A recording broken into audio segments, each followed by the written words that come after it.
Hi മക്കളെ, chapter 5 thermodynamics ഒരു 5 mark 6 മാർക്കിന് എന്തായാലും നിങ്ങൾക്ക് ചോദ്യങ്ങൾ വരുന്നത് പ്രോബ്ലം ബേസ് ചെയ്തിട്ട് വരുന്ന ഒരു ചാപ്റ്റർ ആണിത്. അപ്പോൾ അതിൽ ഇമ്പോർട്ടൻ്റ് ആയിട്ടുള്ള കാര്യങ്ങളൊന്ന് വേഗം ഓടിച്ച് നോക്കാം നമുക്ക്. സോ ഇമ്പോർട്ടൻറ്റ് കോൺസെപ്റ്റിൽ ഏറ്റവും ഇമ്പോർട്ടൻ്റ് ആയിട്ട് വരുന്നതാണ് എക്സ്റ്റെൻസീവ് ഇൻറ്റൻസീവ് പ്രോപ്പർട്ടികൾ, അവരുടെ എക്സാമ്പിളുകൾ, പിന്നെ സ്റ്റേറ്റ് ഫംഗ്ഷനും പാത്ത് ഫംഗ്ഷനും എന്താണെന്നുള്ള കാര്യം ഇവരുടെയും എക്സാമ്പിൾ എന്തായാലും നോക്കിയേക്കാം. ആൻഡ് വെരി ഇമ്പോർട്ടൻറ്റ് ഈ ഒരു കോൺസെപ്റ്റുകളിൽ ഫസ്റ്റ് ലോ ഓഫ് തെർമോഡൈനാമിക്സ്, അതിൻ്റെ മാത്തമാറ്റിക്കൽ ഇക്വേഷൻ, അതിനെ ബേസ് ചെയ്തിട്ടുള്ള problem delta U is equal to Q plus W എന്നുള്ള ഇക്വേഷൻ. അത് കഴിഞ്ഞാൽ പിന്നെ എൻതാൽപ്പിയുടെ കാര്യങ്ങൾ, ആ എൻതാൽപ്പിയുടെ കാര്യങ്ങളുടെ ഒപ്പം തന്നെ നിങ്ങൾ പഠിച്ചിരിക്കേണ്ടതാണ് heat capacity C P C V തമ്മിലുള്ള relation, C P minus C V is equal to N R എന്നുള്ള ഇക്വേഷൻ നോക്കിയേക്കാം. ആൻഡ് അത് കഴിഞ്ഞ് കഴിഞ്ഞാൽ Hess's law of constant heat summation എന്ന് പറയുന്നതാണ്.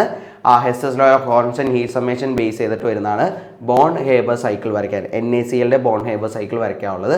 അതും നോക്കാം. ഇതിൻ്റെ ഇടയിൽ നമ്മൾ വിട്ടുപോകുന്ന ഒരു കാര്യമാണ് എൻതാൽപ്പി ഓഫ് ഫോർമേഷൻ. അതിൻ്റെ ഡെഫിനിഷൻ ഒന്ന് നോക്കിയേക്കാം, standard enthalpy of formation. And അതിനെ ബേസ് ചെയ്തിട്ടുള്ള പ്രോബ്ലംസും കൃത്യമായിട്ട് തന്നെ പഠിക്കുക. ആൻഡ് അതിനെ ബേസ് ചെയ്ത് വരുന്നതിൻ്റെ ഒപ്പം തന്നെ ഏറ്റവും ലാസ്റ്റ് നമ്മുടെ സെക്ഷനിൽ വരുന്നതാണ് എൻട്രോപ്പിയും, Gibbs free energy and spontaneous process. Spontaneous പ്രോസസ്സിൻ്റെ ഡെഫിനിഷനൊക്കെ എക്സാമിന് ധാരാളമായിട്ട് എപ്പോഴും റിപ്പീറ്റഡ് ആയിട്ട് ചോദിക്കുന്നതാണ്. അപ്പോൾ എന്തായാലും ഈ പറഞ്ഞ കാര്യങ്ങൾ നോക്കാം. ആൻഡ് ഒരു സ്പോണ്ടേനിയസ് പ്രോസസ്സിന് ഗിബ്സ് ഫ്രീ എനർജി എന്തായിരിക്കും? നെഗറ്റീവ് ആയിരിക്കും എന്നുള്ള കാര്യം കൂടി പഠിച്ച് അത് സെറ്റാക്കുക. ഡെൽറ്റ ജിയുടെ ഇക്വേഷൻസും കാര്യങ്ങളും നോക്കിയേക്കാം. സോ ഇത്രയും കാര്യങ്ങളാണ് ഈ ഒരു ചാപ്റ്ററിൽ വരുന്നത്. നല്ല അടിപൊളിയായിട്ട് ഈ പറഞ്ഞതെല്ലാം തന്നെ നോക്കിക്കഴിഞ്ഞാൽ ഈ ഒരു ചാപ്റ്ററിൻ്റെ ഫുൾ മാർക്കുകൾ നിങ്ങൾക്ക് എന്തായാലും സ്കോർ ചെയ്യാം. So all the best for your exams. അടിപൊളിയായിട്ട് പഠിക്കാം.